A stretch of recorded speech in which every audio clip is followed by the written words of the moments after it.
जी हाँ दोस्तों, आज हम बात करेंगे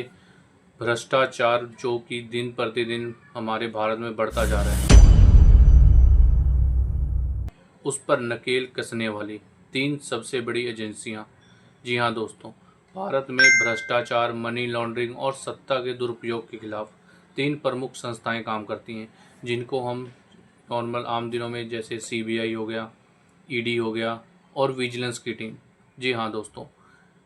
सीबीआई मतलब central bureau of investigation, ED मतलब एनफोर्समेंट डायरेक्टरेट और विजिलेंस जिसको हम लोग सेंट्रल विजिलेंस कमीशन के रूप में भी जानते हैं। ये तीनों ऐसी प्रमुख संस्थाएं हैं जो किसी भी बड़े अधिकारी पर कार्रवाई करते समय एक बार भी सोचती नहीं है और पुख्ता सबूत भी उसके खिलाफ होते हैं। जी हाँ दोस्तों, इन तीनों के पास अलग अलग अलग अधिकार होते हैं और अलग अलग अधिकारी होते हैं, लेकिन तीनों का प्रमुख उद्देश्य साफ होता है: सरकारी प्रणाली को ईमानदार बनाए रखना। जी हाँ दोस्तों, सबसे पहले बात करेंगे सीबीआई की। तो सीबीआई की स्थापना 1941 में स्पेशल पुलिस इस्टेब्लिशमेंट एक्ट से हुई थी और इसे जो कि स्वतंत्र जांच एजेंसी का जो इसे दर्जा मिला था वो मिला था 1963 में। 1963 में इसको स्वतंत्र जांच एजेंसी का दर्जा मिला था और यह देश भर में एक बड़े अपराध, आर्थिक धोखाधड़ी और भ्रष्टाचार के मामलों की जांच करती है। आए दिनों में हमने काफ़ी सारी न्यूज़ में सुना भी है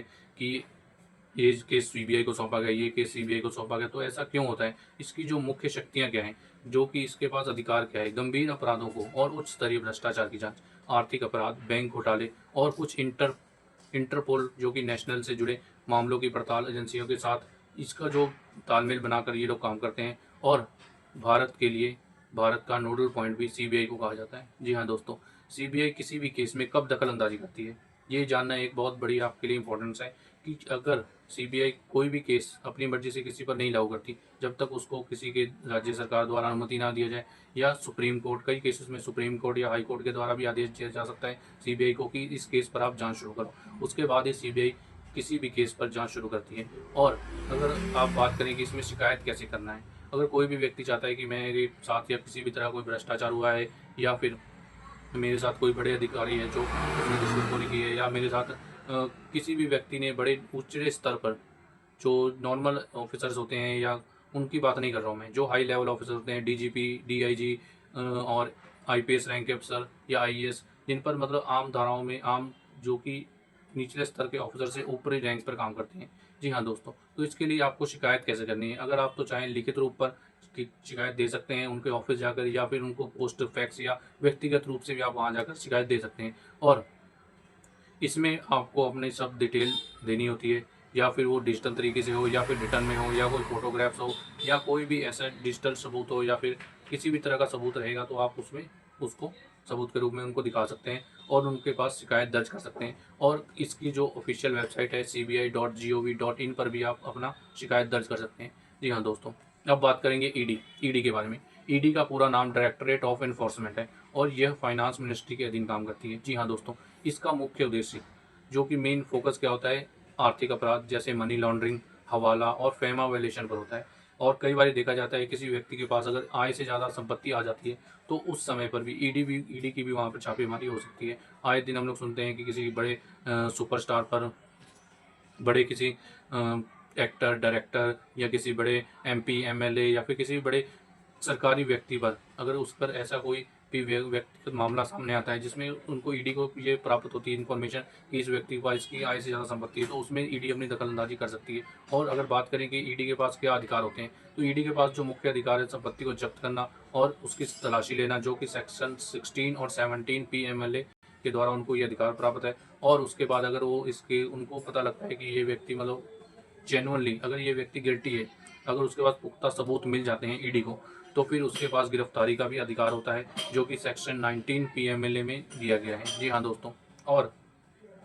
ईडी के पास एक जो मुख्य अधिकार होता है वो होता है बिना नोटिस के तलाशी और छापे डालने की अनुमति। जी हाँ दोस्तों, यह एक बहुत बड़ा पार्ट माना जाता है। जैसे कई बार सुनने में आता है कि ईडी ने यहाँ पर छापेमारी की, यहाँ पर छापे की, तो उसमें हम लोग सुनते हैं कि उन्होंने बिना किसी नोटिस की छापेमारी कर दी। जी हाँ दोस्तों, तो ये अधिकार है जो ये सेक्शन 15 जब्त माल और दस्तावेजों की जाँच पर इस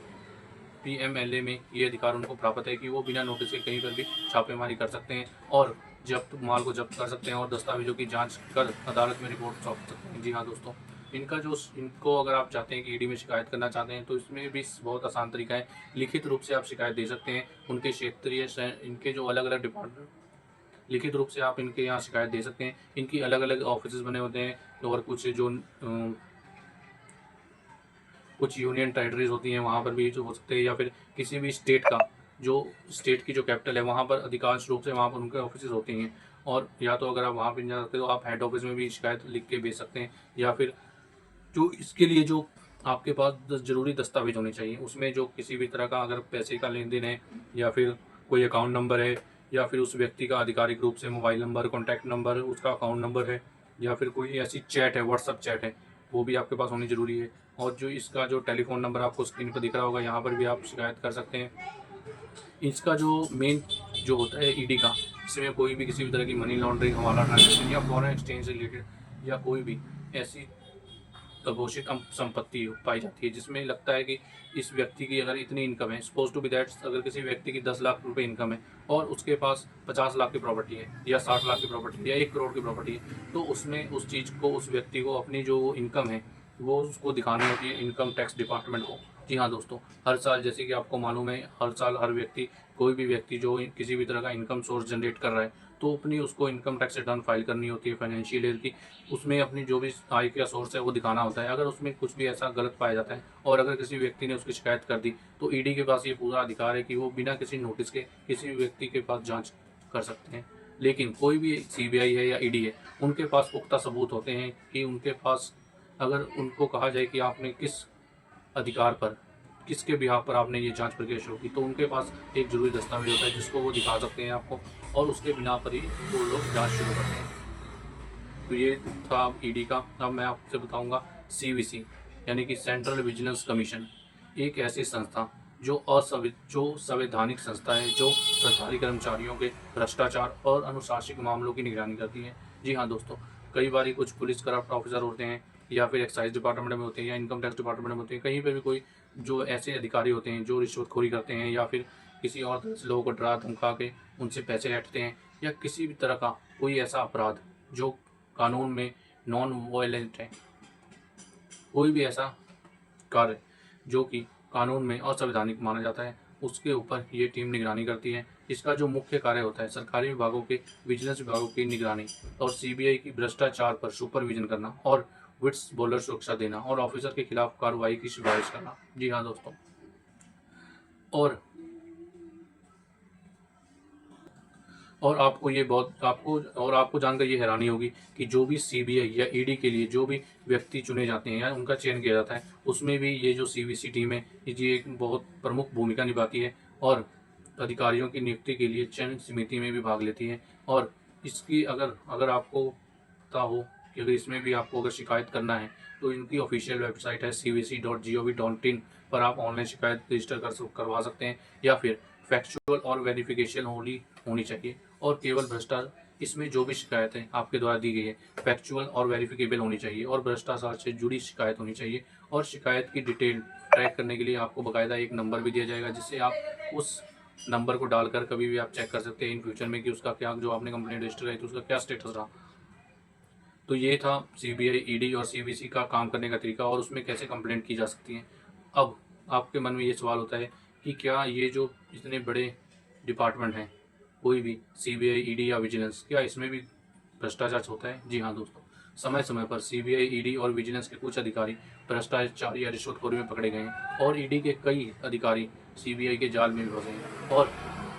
इन एजेंसियों के अंदर भी एक इंटर विजिलेंस यूनिट होती है जो अपने ही अधिकारियों पर निगरानी रखते हैं और देखते हैं कि क्या कोई ऐसा व्यक्ति या कोई ऐसा ऑफिसर तो नहीं है जो कि रिश्वतखोरी कर रहा है किसी केस में। तो उनकी जो इंटरनल यूनिट बनी होती है या एक टीम बनी होती है, वो अपने ही अधिकारियों पर नजर रखती है। सीवीसी और सीबीआई दोनों ही एक दूसरे पर कानूनी जांच का अधिकार रखते हैं। जी हाँ दोस्तों, अगर सीबीआई चाहे तो विजिलेंस वालों पर भी कोई, अगर उनको लगता है कि कोई व्यक्ति भ्रष्टाचार कर रहा है तो वो उसको अरेस्ट कर सकते हैं, उस पर कानूनी प्रक्रिया कर सकते हैं, या उनको भी जांच का अधिकार होता है, या अगर सीवीसी चाहे तो सीबीआई के किसी अधिकारी पर जांच कर सकती है। जी हाँ दोस्तों, तो हाल ही में हमने देखा था सीबीआई ने हाल ही में एक ईडी अधिकारी को 5 करोड़ की रिश्वत के मामले में आरोप में गिरफ्तार भी किया है। और इन सब चीज़ों से क्या पता लगता है, जो ऐसी जांच एजेंसियां होती हैं, और जैसे अपने जैसे भ्रष्ट अधिकारियों के खिलाफ, कि ये लोग अपने भ्रष्ट अधिकारियों के खिलाफ भी कार्रवाई कर सकते हैं। और ऐसा जो किया जाता है, ये जो जांच प्रक्रिया होती है, इस पर तो हाँ दोस्तों, अब बात करेंगे कि कोई भी अगर शिकायत यहाँ पर दर्ज कराई जाती है तो उस शिकायत पर कैसे काम किया जाता है, या फिर कोई भी टीम या डिपार्टमेंट है, कोई भी डिपार्टमेंट है, सीबीआई है, ईडी है, उस जगह कोई शिकायत उनको प्राप्त होती है तो वो उस पर कैसे कार्य करते हैं। तो बात करते हैं जैसे कि अगर कोई भी शिकायत दर्ज होती है उनके थ्रू, मेल पर, वेबसाइट पर, या फिर कोई रिटर्न में कंप्लेंट उसको प्राप्त होती है, तो पहले तो वो उसकी प्रिलिमिनरी इंक्वायरी शुरू करते हैं कि ये जो बंदे ने कंप्लेंट की है क्या वाकई में ऐसा कुछ है या नहीं है, या कहीं ऐसा तो नहीं है कि ये किसी व्यक्ति ने ऐसी फेक एलिगेशन लगाने के लिए या फिर उसको फंसाने के लिए ऐसी कंप्लेंट कर दी। तो सबसे पहले वो इसकी प्रिलिमिनरी इंक्वायरी शुरू करते हैं और उसके बाद उस व्यक्ति से पुख्ता सबूत मांगे जाते हैं। अगर उसके पास कोई पुख्ता सबूत नहीं होते हैं तो इस केस को क्लोज भी किया जा सकता है। और अगर आरोपी के पास अगर कोई पुख्ता सबूत हो तो आरोपों की पुष्टि के लिए फिर वो उसके ऊपर निगरानी करते हैं। जी हाँ दोस्तों, हालिया अब आपने सुना भी होगा, पंजाब के एक डीजीपी हरचरण सिंह भुल्लर की अभी 2-3 दिन पहले आपने सुना भी होगा, न्यूज़ में खबरें आई थी कि पंजाब के डीजीपी हरचरण सिंह भुल्लर जो कि रोपड़ रेंज के अधिकारी हैं, और उन पर 15 दिनों से सीबीआई ने जो कि अपनी निगाह टिकाए हुए थे और उनको हर एक एंगल से मॉनिटरिंग किया जा रहा था, क्योंकि उनके खिलाफ सबूत तो थे ही उनके पास, पर जो सीबीआई का काम करने का तरीका है या ईडी का काम करने का तरीका है, पहले वो लोग उस व्यक्ति पर निगरानी रखते हैं और उस व्यक्ति को कोशिश करते हैं किसी भी तरीके से रंगे हाथ पकड़ा जाए। लेकिन जो सबूत होते हैं उनके पास वो तो वैलिड होते हैं, पर फिर भी वो लोग जो सीबीआई या ईडी या विजिलेंस की टीम है, वो अपने अपने आप को एक कठोर और सख्त अपने जो सबूत को पूरे करने के लिए उस व्यक्ति पर निगरानी रखते हैं। और जब वो निगरानी उसको रखते हैं, निगरानी रखी जाती है उस व्यक्ति पर, और उस व्यक्ति को कोशिश किया जाता है कि रेड हैंडेड मतलब रंगे हाथों पकड़ा जाए। और फिर उसके बाद जब वो व्यक्ति को पकड़ा जाता है और उसके फिर वो लोग अपनी जो सबूत होते हैं उस पर कार्रवाई करते हैं और फिर उससे पूछताछ की जाती है। उनको न्यायिक रिमांड के लिए भेजा जाता है कुछ दिनों के लिए, और आरोपों की पुष्टि की जाती है और फिर साक्ष्य और जो एविडेंस मिलते हैं उस पर एफआईआर रजिस्टर करवाई जाती है या ईसीआर दर्ज होती है। और फिर उसके बाद उस व्यक्ति से पूछताछ की जाती है और फिर छापेमारी की जाती है। और छापेमारी के बाद जो डॉक्यूमेंट मिलते हैं, दस्तावेज मिलते हैं, उन पर जांच की जाती है। फिर उस व्यक्ति को गिरफ्तार, कानूनी रूप से उस व्यक्ति को गिरफ्तार करके उसको फिर जो हवालात होती है उसमें रखा जाता है कुछ दिनों के लिए। और फिर जब सब कुछ ये होने के बाद उस व्यक्ति को कोर्ट में मॉनिटरिंग, उस व्यक्ति की कोर्ट में मॉनिटरिंग होती है और फिर उसके बाद उस पर मुकदमा चलाया जाता है।